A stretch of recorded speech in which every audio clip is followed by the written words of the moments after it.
नमस्कार। कराने आपको अपने अधिकारों का एहसास, हाजिर है हम लेकर कानून की बात। दर्शकों, आज हम चर्चा करने वाले हैं एक बहुत ही अहम विषय, महिलाओं के लिए भरण पोषण कानून के बारे में।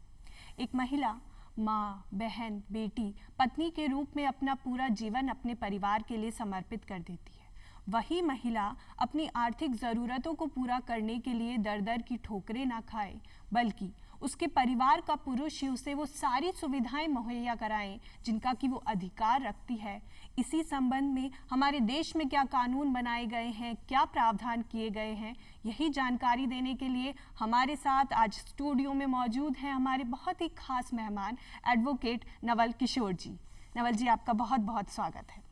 सर, जैसा कि आज हम महिलाओं के लिए भरण पोषण कानून के बारे में बातचीत करने वाले हैं, सबसे पहले आपसे ये जानना चाहूँगी कि अपने घर की महिलाओं का भरण पोषण करना तो वैसे भी पुरुषों का दायित्व आज तक रहा ही है, तो आपके अनुसार ऐसे क्या कारण रहे जो इस विषय पर कानून लाए जाने की ज़रूरत महसूस हुई? नमस्कार, मैं नवल किशोर।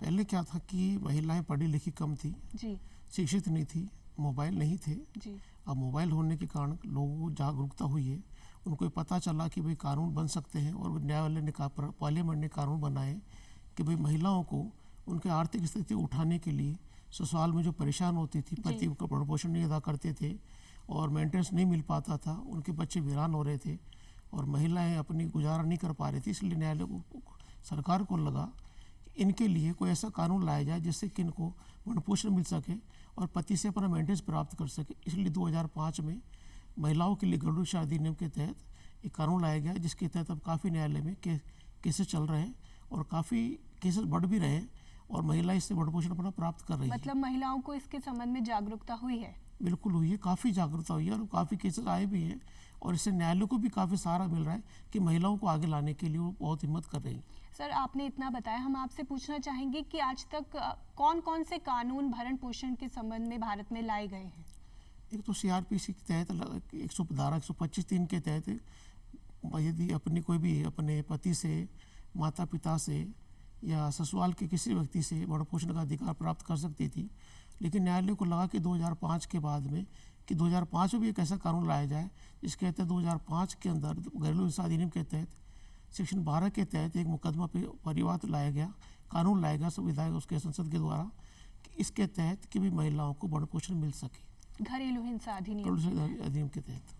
सर, आपसे जानना चाहेंगे कि आज कहते हैं कि शादी 7 जन्मों का बंधन होती है, लेकिन 7 जन्मों का यही बंधन टूटने में आजकल कई बार 7 महीने भी नहीं लगते। ऐसी स्थिति में अब एक पत्नी क्या करे? वो किस प्रक्रिया के तहत कोर्ट में जाए, आवेदन करे, कैसे ये सारा काम होता है? परिवाद या खुद चाहे, महिला अगर खुद चाहे तो अपना न्यायालय में खुद परिवाद पेश कर सकती है या अपने अधिवक्ता को, किसी अधिवक्ता को करके कर सकती है या न्याय मित्र के रूप में जो न्यायालय ने अधिवक्ता कर रखे हैं लीगल एड की तरफ से निःशुल्क कर रखे हैं, उनको जाके अपनी सारी समस्या बता करके अपना भरण पोषण अधिनियम के तहत भरण पोषण प्राप्त कर सकते हैं। भी कर सकते हैं क्या सर? जैसे महिला के कोई रिश्तेदार, माता पिता या नहीं, वो उनके लिए वो अधिकार है। अगर पत्नी अपने पति पे करना चाहेगी, अपने बच्चों के साथ करके परिवार के लिए मुकदमा दर्ज कर सकती है। अच्छा, परिवार दर्ज कर सकती है। अच्छा, तो सर जैसे मान लेते हैं कि जो पत्नी है वो घर की 4 दीवारी से बाहर निकल भी गई, कोर्ट का ऑर्डर उसके हाथ में आ भी गया, लेकिन कोर्ट का ऑर्डर आने के बावजूद पति मेंटेनेंस नहीं देता है, अब क्या करें? उसके लिए न्यायालय में कानून है कि अगर वो पति भरण पोषण के आदेश होने के बाद में, उसको पता चलने के बाद में यदि वो नहीं देता है या उसको नहीं भी पता चलता है, तो भी न्यायालय या वारंट जारी करती है कि वो 30 दिन के लिए कि वो 30 दिन क्या तो जेल काटेगा, जितना न्यायालय ने आदेश किए हैं वो 30 रुपये जमा कराने पे उससे मुक्त हो पाएगा। अच्छा, मतलब वो जेल जा सकता है यदि वो ऑर्डर की अवहेलना करता है, पालना नहीं करता, अवहेलना करता है। अच्छा अच्छा। सर, एक और चीज़ जानना चाहेंगे कि क्या ऐसी भी कंडीशंस हैं जिनमें कोर्ट पत्नी को मेंटेनेंस देने से मना कर सकता है कि नहीं, आप हकदार नहीं हैं? हाँ, ऐसी स्थिति भी आई है कुछ न्यायालय के समक्ष जिसमें जैसे पत्नी ने बिना किसी वजह से अपना पति का परित्याग कर रखा है। अच्छा। या वो रूढ़िगत परिवार परंपराओं के तहत अलग रह रही है बिना किसी वजह के, या उसने कोई दूसरी शादी कर ली है और न्यायालय की नॉलेज में आ गया है। अच्छा। या पति नहीं कमा रहा है और पति की स्थिति ऐसी नहीं है तो किसी और से प्राप्त कर सकती है, लेकिन उसके लिए न्यायालय से परमिशन लेनी पड़ेगी उसको। अच्छा सर, ये आपने सीआरपीसी की धारा 125 के प्रावधानों की चर्चा की, इसी बारे में हम आपसे विस्तार से थोड़ा जानना चाहेंगे कि ज़्यादातर हमारी धारणा ये रहती है कि मेंटेनेंस मतलब पत्नी, लेकिन ऐसा नहीं है। यदि कोई माता पिता हैं या बच्चे हैं, वो भी अपने परिवार के जो पुरुष हैं, उनके पिता हैं, जो भी हैं, उनसे मेंटेनेंस प्राप्त कर सकते हैं। इस संबंध में हम आपसे विस्तार से थोड़ा जानना चाहेंगे। पत्नी 125(3) के तहत सीआरपीसी में प्रावधान कर सकती है कि वो अपना भरण पोषण ले सकती है, अपने बच्चों के लिए भी ले सकती है। और सीआरपीसी की धारा 125 के तहत जो आईपीसी की सीआरपीसी बनी है और सेक्शन 12 जो बना है, वो दोनों के तहत वो अपनी वसूली की कार्रवाई शुरू कर सकती है, भरण पोषण ले सकती है और ससुराल से भी ले सकती है, अपने माता पिता से भी ले सकती है अगर वो विधवा है तो बच्ची। अच्छा, तो जैसे एक लड़की है जिसका कि पति अब जीवित नहीं है और वो खुद कमाने में असमर्थ है, तो एक्चुअल में होता ये है कई बार कि जब वो अपने घर जाती है तो मायके वाले कहते हैं कि तुम तो पराया धन हो, ससुराल आती है तो ससुराल वाले कहते हैं कि पराए घर से आई हो, तो अब वो क्या करे? वो किससे मेंटेनेंस की मांग कर सकती है? अगर ऐसी कोई स्थिति आती है तो लेडीज अपने माता पिता के ऊपर भी मुकदमा करके अपना भरण पोषण ले सकती है और ससुराल में भी सास ससुर पर मुकदमा करके अपना भरण पोषण प्राप्त कर सकती है, अपने बच्चों के लिए भरण पोषण ले सकती है। तो मतलब महिला यदि अकेली नहीं है, उसके साथ उसके बच्चे भी हैं, क्योंकि बच्चे हैं, उनका खाना पीना, उनकी पढ़ाई लिखाई, तो केवल अपने अलावा वो अपने बच्चों के लिए भी मेंटेनेंस की मांग कर सकती है ना? हाँ, 2005 का जो कानून आया है घरेलू हिंसा अधिनियम के तहत, उसके तहत वो अपना खुद का और अपने बच्चों का पूरा चिकित्सा का, आवास का और किराए का, रहन का, सबका अपना परिवार कर दायर करके वो भरण पोषण प्राप्त कर सकती है। और यदि वो चाहे तो फैमिली कोर्ट में धारा 125 के तहत भी ये सारी कार्रवाई कर सकती है, लेकिन उसके लिए एक ही नियम है कि भरण पोषण जहाँ से लेना चाहेगी, दोनों जगह से ऑर्डर हो जाते हैं, न्यायालय दोनों जगह से आदेश कर देता है, लेकिन परिवार भरण पोषण को एक ही न्यायालय से मिलेगा, चाहे वो फैमिली कोर्ट से ले, चाहे आदेश न्यायालय की जो ट्रायल कोर्ट है जहाँ पे सेक्शन 12 का मुकदमा किया है वहाँ से ले के लिए एक ही जगह से उसको अपना भरण प्राप्त करने का अधिकार होगा। तो मतलब जैसे कानून इस संबंध में बहुत सारे हैं, सीआरपीसी का भी प्रोविजन है 125, घरेलू हिंसा अधिनियम भी है, तो यदि महिला बहुत सारे अधिनियमों के तहत आवेदन कर तो देती है तो उसे लाभ केवल एक ही कानून में मिलेगा, या मिल तो सभी में सकता है, एडजस्ट हो जाए, ऐसा कुछ है? नहीं, ऐसा नहीं। कानून जैसे फैमिली कोर्ट में यदि परिवार पेश करती है तो वहाँ भी उसका भरण पोषण का आदेश हो जाएगा। अच्छा। और डोमेस्टिक में भी अगर वो करती है तो भी भरण पोषण का आदेश हो जाएगा। मतलब एक से अधिक कानून में वो जाकर के मेंटेनेंस कर सकती है, लेकिन जहाँ से उसको ज़्यादा लगता है कि भाई फैमिली कोर्ट से मेरा ज़्यादा हुआ है, ट्रायल कोर्ट ने कम किया है, आदेश न्यायालय ने, तो भरण पोषण वो हाई अपने फैमिली कोर्ट से प्राप्त कर सकती है, लेकिन एक जगह से प्राप्त करेगी, उसे दोनों न्यायालयों से या अलग अलग जहाँ से भी आदेश हुए वहाँ से सबसे प्राप्त नहीं कर सकते, केवल एक जगह से प्राप्त करने का अधिकार होगा उसको। अच्छा सर, एक और चीज़ कि जैसे हम देखते हैं कि मेंटेनेंस का ऑर्डर कोर्ट ने दे दिया है, लेकिन बाद में परिस्थिति कुछ भी हो सकती है, हो सकता है कि पति की स्थिति में परिवर्तन आ जाए, वो पहले कमाता था, अभी कोरोना आ गया या कुछ भी है, वो बेरोजगार हो गया, और उसके अपोजिट महिला की स्थिति थोड़ी बदल गई, तो क्या ऐसा भी होता है कि एक बार तो कोर्ट ने मेंटेनेंस का ऑर्डर दे दिया था, लेकिन अब जरूरत के हिसाब से उसमें परिवर्तन किया जा सकता है? नहीं, ऐसा कुछ नहीं है। न्यायालय ने जो एक बार आदेश कर दिया वो न्यायालय अपने आदेश को परिवर्तित नहीं कर सकती है। अच्छा। यदि पति पहले कमाता था, कोरोना की वजह से या किसी वजह से अगर उसका कुछ हो भी गया है तो उसकी नैतिक जिम्मेदारी है कि अपने बीवी का, अपने पत्नी का और अपने बच्चों का भरण पोषण करे, चाहे वो कहीं से भी ला के करे। अच्छा। लेकिन लीगल तरीके से उसको ला के देना होगा, ये नहीं कि भाई चोरी करने का बहाना करे, किसी और का करे, उस लीगल वर्क करके ही उसको देना होगा। उसके लिए वो बाध्य, उसके लिए 7 वचन लिए थे उसने कि मुझे अपनी पत्नी का, अपने बच्चों का पोषण करना ही पड़ेगा। जी, मतलब ये कि यदि पति चाहे कुछ ना भी कमा रहा हो तो उसका ये नैतिक दायित्व तो है ही कि उसको अपनी पत्नी का, अपने बच्चों का, अपने माता पिता का मेंटेनेंस करना है। बिल्कुल आवश्यकता है, उसको जरूर करना चाहिए, क्योंकि उसी ने अपनी पत्नी को वचन दिया था कि मैं उसकी हर हालत में उसके वचनों की पालना करूंगा और उसका पूरा ध्यान रखूंगा। इसलिए उसकी जिम्मेदारी बनती है कि अपने भी बच्चों का पूरा भरण पोषण अदा करे। सर, क्योंकि हम नैतिक मूल्यों की बात कर रहे हैं, कई बार ऐसा भी होता है कि पति समर्थ है, अच्छी एजुकेशन है, क्वालिफिकेशन है, बहुत अच्छी जॉब भी थी, लेकिन जानबूझ करके वो सोचता है कि नहीं, मुझे नौकरी नहीं करनी है, मुझे उनको मेंटेनेंस देना पड़ेगा। वो जानबूझ करके ऐसे काम कर रहा है ताकि मुझे मेंटेनेंस देना ही नहीं पड़े, मेरी अर्निंग ही नहीं है, कैसे दूंगा? तो अब वो पत्नी या माता पिता क्या कर सकते हैं? अगर पति जानबूझ के अवहेलना करता है न्यायालय के आदेश की, तो न्यायालय को अधिकार है कि परिवादियों के शपथ पत्र पेश होने पर, उसकी तरफ से वारंट पेश होने पर न्यायालय खुद की तरफ से वारंट जारी करके उसके पति के खिलाफ, जिसके खिलाफ आदेश हुआ है, उसको गिरफ्तार करवा करके न्यायालय पेश करवा सकती है। और यदि पेमेंट नहीं देता है, यदि वो भरण पोषण की राशि अदा नहीं करता है, तो 30 दिन के लिए उसको जैसे कि न्यायिक परीक्षा में भेजा जा सकता है जब तक वो पेशा। और यदि वो जेल में 1 दिन बाद, 2 दिन बाद या 30 दिन के अंदर वो राशि अदा कर देता है, तो उसको तुरंत जेल से रिहा कर दिया जाएगा। तो मतलब यदि उसे बाहर आना है तो उसे मेंटेनेंस तो देना ही पड़ेगा? देना ही होगा, बिल्कुल हालत में देना ही होगा उसको। अच्छा सर, एक और चीज़ ये कि जैसे हम सोचें कि आज गांव की तुलना में जो शहरी क्षेत्र हैं उनके अंदर महिलाओं की स्थिति में बदलाव आया है, परिवर्तन आया है। महिलाएं आज पहले से ज़्यादा पढ़ी लिखी हैं, मेट्रो में जाती हैं, नौकरी करती हैं, इंडिपेंडेंट हैं। लेकिन यदि पुरुष जो है, पति जो है, वो कमाने में असमर्थ है या वो मान लीजिए किसी कारण से बेरोजगार हो गया है, तो अब क्या पति अपनी पत्नी से मेंटेनेंस की मांग कर सकता है? यदि वो आर्थिक रूप से कमजोर हुआ है या वैसे कमजोर हुआ है तो उसे कोई इसका अधिकार नहीं मिलेगा। अच्छा। लेकिन विकलांग हो गया है कि उसका अच्छा। शरीर काम नहीं कर रहा, पैरालिसिस हो गया है, अच्छा। या माइंडली अपसेट हो गया है, तो वो सुप्रीम कोर्ट का एक मतलब जम्मू कश्मीर का एक फैसला हुआ था जिसके तहत उसकी वाइफ अच्छा पैसा कमाती थी, पति की स्थिति बहुत खराब हो गई थी, पति विकलांग रूप में आ गया था। अच्छा। तो न्यायालय ने कहा कि वो पति अपनी पत्नी से भरण पोषण प्राप्त कर सकता है। कि न्यायालय में 2000 के उससे पहले का कानून बना था जिसके तहत पति ने अपनी पत्नी से भरण पोषण प्राप्त किया था। तो जैसे ये चीज़ केवल उस संदर्भ में हम लागू माने जब पति कमाने के लिए अक्षम हो चुका है, मतलब अब सक्षम ही नहीं है वो, या फिर केवल किसी कारण से वो कमा नहीं पा रहा है? नहीं, केवल विकलांग होने पर या उसकी अच्छा। मानसिक स्थिति सही नहीं है या बॉडी काम नहीं कर रही तो ही ये लागू उस पर उसको प्रावधान का लाभ मिलेगा, अन्यथा उसको अपनी पत्नी का, बच्चों का भरण पोषण अदा करना ही होगा। पत्नी से वो मेंटेनेंस की मांग नहीं कर सकता है नहीं, यदि वो नॉर्मल इंसान है और कमा सकता है तो? हाँ, नहीं कर सकता, वो नॉर्मल इंसान है तो नहीं मिलेगा उसको राइट।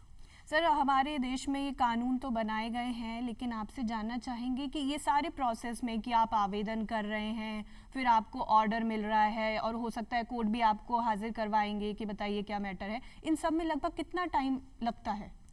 एक्चुअली में न्यायालय ने तो काफ़ी समय कम करा था कि 6 महीने के अंदर या 2 महीने में इस कानून को, प्रावधान को लागू करें।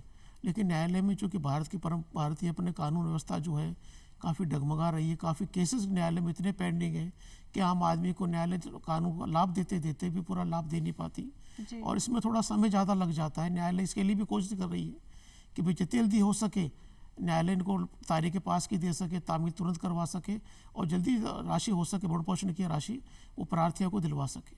अच्छा, तो मतलब ज़्यादा से ज़्यादा लाभ पहुँचे और कम से कम समय में, इसके लिए सरकार की तरफ से और कई प्रावधान किए जाने चाहिए, मुझे ऐसा लगता है।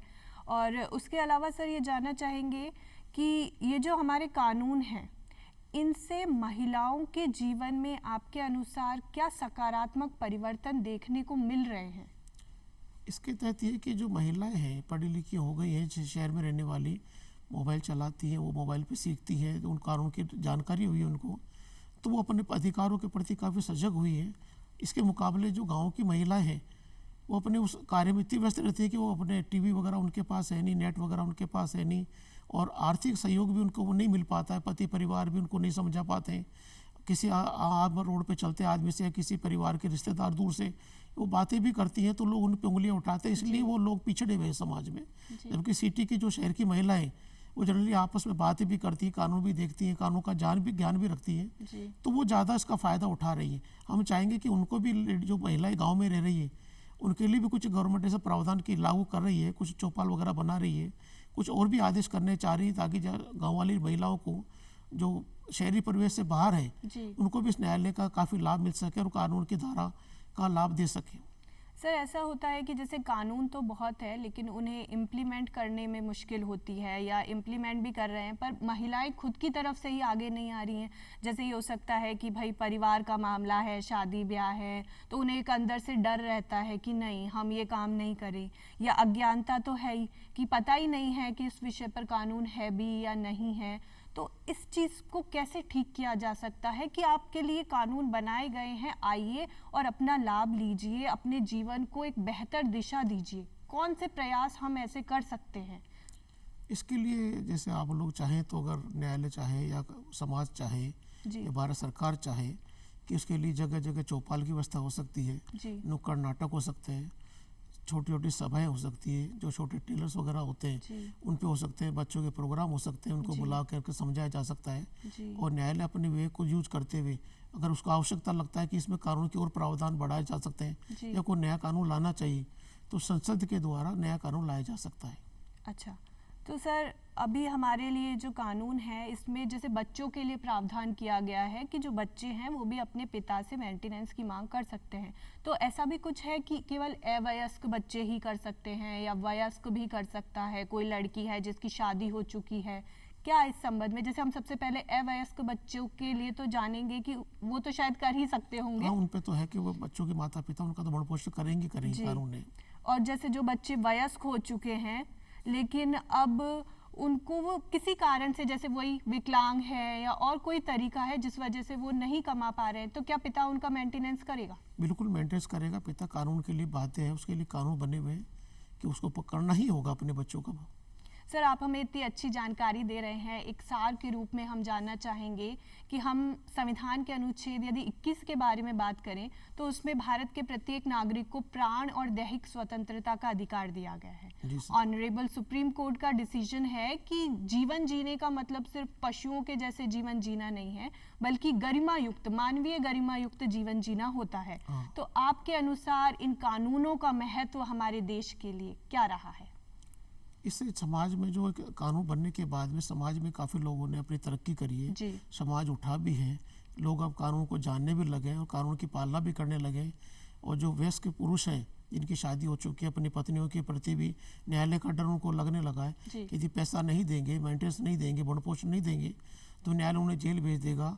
और न्यायालय के आदेश की पालना में पुलिस भी पूरी सतर्कता से लगी हुई है और पुलिस भी साथ करती है कि भाई कोर्ट का आदेश होता है तो कैसे भी उसको पति को ला करके उसको आदेश देती है कि भाई आप कोर्ट में जाइए, पैसा जमा कराइए या अपनी पत्नी भी बच्चों को अपने घर पे रखिए और न्यायालय में राजीनामा पेश करिए ताकि वो फाइल वहीं की वहीं बंद हो जाए और आगे प्रॉब्लम नहीं हो। न्यायालय का भी काम वर्ग हो जाता है और न्यायालय इसके लिए लोक अदालत भी लगवा रही है। तो आप दोनों पति पत्नियों को बुलवा के, पीड़ित को और उसको दोनों पक्षों को बुला के समझाती है कि न्यायालय में समय लगेगा, घर बनता है, परिवार बनता है, तो अपनी पत्नी को ले जाइए, जो भी मेंटेनेंस आपको कम बत्ती लगता है, अगर ज़्यादा नहीं कमा रहे हो तो कुछ कम पैसा अपनी पत्नी को दीजिए, बच्चों को दीजिए, प्यार दीजिए, लेकिन देना चाहिए और उसको दे करके वो राजीनामा करके अपनी पत्नी बच्चों को अपने समाज में घर ले जा सकता है। सर एक और चीज़ आपसे पूछना चाहूँगी कि जैसे शिक्षा का महत्व इसीलिए है ताकि इंसान जागरूक होता है अपने साथ साथ और अपने समाज के जीवन में भी वो काफ़ी कुछ कर सकता है, तो शिक्षा का क्या महत्व है कि यदि महिलाएं शिक्षित होंगी तो वो डेफिनेटली अपने इन कानूनों के बारे में ज़्यादा जागरूक होंगी और अपना हक ले पाएंगी? आपसे थोड़ा जानना चाहेंगे। यदि एक बालिका पढ़ाई करती है और यदि एक बच्चा पढ़ाई करता है, अगर बच्चा पढ़ाई करता है तो अपने परिवार को आगे ले जाता है। बिल्कुल। लेकिन यदि एक बच्ची पढ़ाई करती है, शिक्षा लेती है तो आने वाले 7 पीढ़ियों तक के लिए उस शिक्षा को लेके जाती है, ससुराल में भी जाती है, तो आगे उस शिक्षा का काफ़ी महत्व करती है।